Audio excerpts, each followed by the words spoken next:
It's time for Math Story Problem of the Day with your host, Miss Croninger. Okay, my little beans, it is time for us to do another math problem, and this time we're going to use our 10 frame that you see here, and we're also going to use our googly eyes. And today we're going to be practicing ways to make 10 and ways to take 10 apart or decompose that number. So when we compose numbers, we're putting numbers together to make a total of 10. And when we decompose, we're taking that 10 apart and breaking it into parts, just like we did when we did karate math a few weeks ago at school. So to start this problem off, we are going to use our googly eyes, okay? And I want to see how you do with this. I think this will be really cool. So we know that a 10 frame has how many blocks? How many boxes are in a 10 frame? Yes, there are 10 total boxes. So this really helps us to see how many of something we have. And we could draw dots. We could do many different things, but today we're going to use the googly eyes to move them around, okay? So let's say that I need 10 chairs at my table. I already have 4. How many more do I need? So to figure this problem out, I'm going to use the googly eyes. I know that I need 10 total chairs, and I know that I have 4 already. Okay? So I've shown 4 on the 10 frame. Let's count them. 1, 2, 3, 4. Now, what I need to figure out is how many more chairs do I need to have 10 total chairs. So I can use the googly eyes, I can use dots, I can use anything. I could use real chairs if I wanted to. These are a lot easier to move than chairs though. To figure out how many more do I need to fill up my 10 frame. And when the 10 frame is full, I know that that's 10 chairs.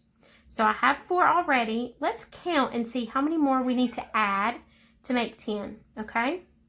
So that's 4. Here's 5, 6, 7, 8, 9, 10, okay?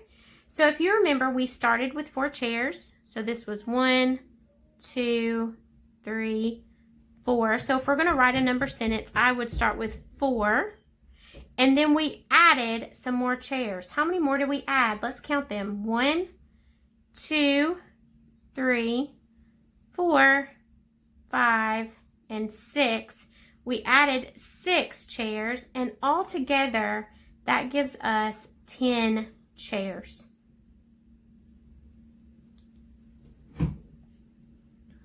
Okay, now for this next problem, I will be drawing dots on the 10 frame. And what I really want you to see is that you can use a 10 frame just like we use number bonds to help you solve addition and subtraction story problems, okay?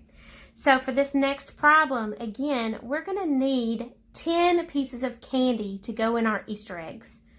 I'm filling up candy for my kids so that we can have an Easter egg hunt on Saturday.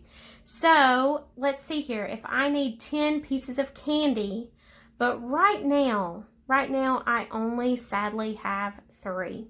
So I'm going to draw the 3 that I have. I'm actually going to draw us a number bond too, so I can show you how we do this both ways. Okay, so we know that we need 10 pieces of candy. 10 is the whole amount. That's the total that we're looking for. And I already have 3 pieces of candy. Okay, so I have one of the parts.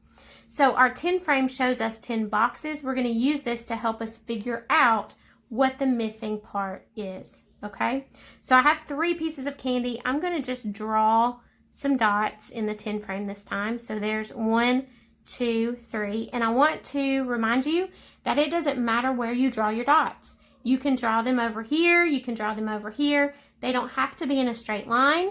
You could draw 1 on one row and 2 on the other row. Either way, no matter what you do, remember, it's all good. It's all going to give you the right answer. So we know we have 3 pieces of candy already. We've got to figure out how many more pieces do we need to make 10 all together.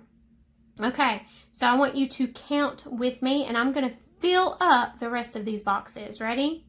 Here's 1, 2, 3, 4, 5, 6, and 7. Okay, I'm going to go ahead and put the 7 here in my number one so I don't forget it, because that sometimes happens when you're counting. So we started with 3. We started with these 3 up here. We added 7 more, and that gave us 10 total. And I know we have 10 total because a 10 frame is called a 10 frame because it has 10 boxes. If we write our number sentence, we would write 3 plus 7 equals 10, or we can write 7 plus 3 equals 10. Both of those are correct. You could even write some subtraction problems with these like we've done at school. To do that, I want you to start with the whole number. The whole amount is 10. You can say 10 take away 3. Let's try that real quick. We have 10. I'm going to take away the first 3 that we started with. Since we have them circled, they're easy to find. And 10 minus or take away 3 equals 7. And we can count to be sure, right? 1, 2, 3, 4, 5, 6, 7. Or we could switch it up and we could say 10 take away 7 equals 3. Because if I took those 7 away that we started with from the 10 and we are left just how we started with those 3, that's that problem. 10 take away those 7 equals 3 that are left over. Okay, that's it for today. I hope that this was fun for you and that you enjoyed it. Parents, if you need 10 frames, I am going to put them on our class's website. You can print these out. You can also draw them. It's not very hard to draw them. And I picked up these page protectors at Dollar Tree. So I know if you don't want to get out, I understand. I just like to be able to reuse them so I'm not having to waste a lot of paper. So if you have these, that's great. If not, draw them or print them out and let your kiddos use them. You don't have to use a marker. You can use the googly eyes. You can use some little Legos. Anything like that will work. Okay, kiddos, I will see you next time. Bye.